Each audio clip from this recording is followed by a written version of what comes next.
ओम भगवते वासुदेवाय नमः। दर्शक भाई बहन बंधु माताओं, इसके आगे वाला वीडियो में चर्चा किए थे कि मनुष्यों का सुख और आनंद किस में है।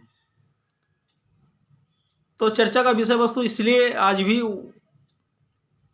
इस वस्तु पर करेंगे कि इस विषय पर करेंगे कि मनुष्यों का आनंद किस में है, क्योंकि मनुष्य दिन प्रतिदिन देखते हैं कि अपने कामिनी कांचन के बंधन में वो बंध जाते हैं। जैसे आजकल के जितने भी मनुष्य हैं अपनी इच्छाओं को पूर्ति के लिए दिन रात एक कर देते हैं और इच्छाएं अनंत है। आज साइकिल है तो कल मोटरसाइकिल लेंगे, परसों फोर व्हीलर लेंगे, उससे आगे और इच्छाएं बढ़ते जाती है। तो कामिनी कांचन को जितने ही कंट्रोल में रखिएगा, जितना कामिनी कांचन को बस में रखना है, उतना ही सुख प्राप्ति होती है। तो आज चर्चा का विषय वस्तु कि मनुष्यों का उन्नति और सुख किसमें प्राप्ति होती है। जितने भी जीव है सभी ईश्वर का दिया हुआ जीव है। ईश्वर प्रत्येक को अपनी इच्छा की पूर्ति के लिए कुछ कर्म फल भोगने के लिए पृथ्वी पर भेजते हैं। अगर हम परमात्मा को अपने इष्ट मानेंगे कि उन्हीं के हम संतान हैं, तो हम सुख प्राप्ति करेंगे। वह हमारी तरफ सदा हमारे पास रहते हैं और हमारी तरफ हर समय ताकते रहते हैं।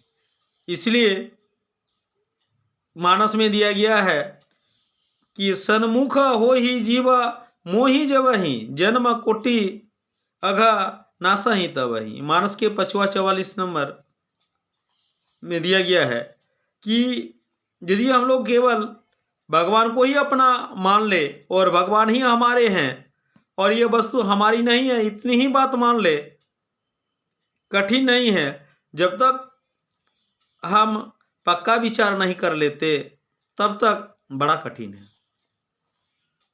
यदि हम पूर्ण विश्वास, पूर्ण आत्मसमर्पण के साथ ईश्वर को अपना सर्वस्व मान ले, स्वीकार कर ले, तो दुख, संताप, जलन, अपमान, निंदा, रोग, मृत्यु कुछ भी आ जाए, हम तो भगवान के तरफ ही चलेंगे।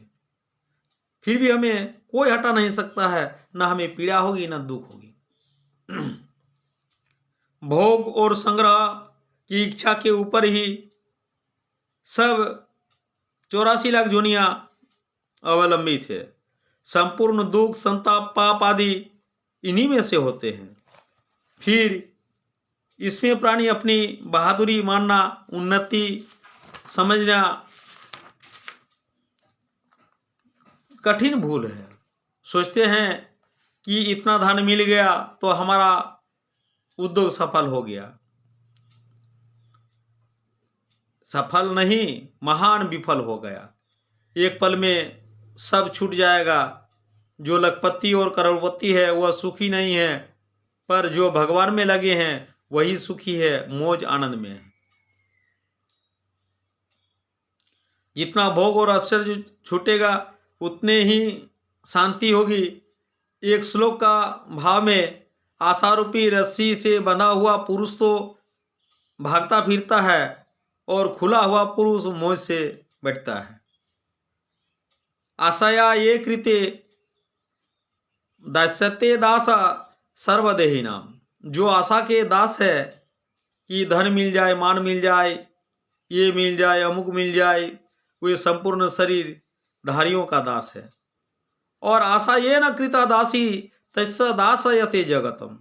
और जिसके आशा को दासी बना लिया है उसके सभी दास हो जाते हैं। मनुष्य एक आशा का दास हो जाएगा तो दुनिया मात्र उस पर सवार हो जाएगी। वह वृक्षों के पास जाएगा तो उसमें भी यह ले ले वह ले ले की भावना रहेगी। मनुष्य होकर भी अक्ल कहाँ गई, अब अक्ल आएगी। ये शरीर, इंद्रिया, भोग, जवानी आदि कितने दिनों तक रहेंगे। फिर भी दिन रात जाने वाले पदार्थों की आशा में ही हम लग जाते हैं और नित्य प्राप्त परमात्मा जो है, ईश्वर है, इष्ट है, उनके तरफ हमारा ध्यान ही नहीं जाते। परमात्मा नित्य प्राप्त है और संसार अप्राप्त है। नित्य प्राप्त की प्राप्ति यदि कठिन है तो क्या अप्राप्ति की प्राप्ति सुगम है? परमात्मा कभी अप्राप्त नहीं होते, हम ही उसमें विमुख हुए हैं, वे विमुख नहीं हुए हैं। परमात्मा से विमुख होने पर वे दूर देखते हैं, संसार के सम्मुख होने पर वह नजदीक देखता है।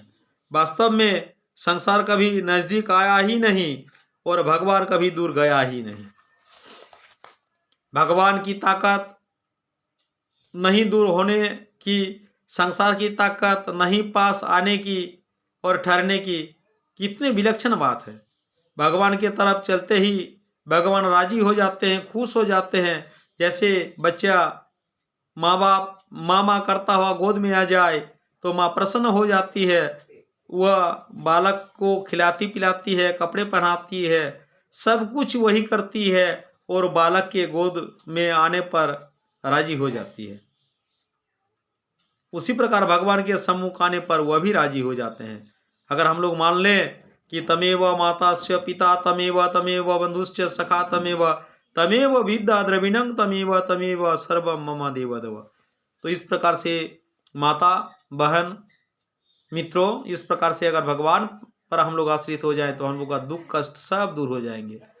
तो मेरे प्यारे मित्र, भाई बहन एवं बंधुओं से विशेष आग्रह है कि जो चैनल को अभी तक सब्सक्राइब नहीं किए हैं, प्लीज़ सब्सक्राइब, लाइक, शेयर और अपना प्यार कमेंट में जरूर दीजिएगा। ओम आदि शक्ति, ओम भगवते वासुदेवाय नमः तथा आदि शक्ति माताय नमः।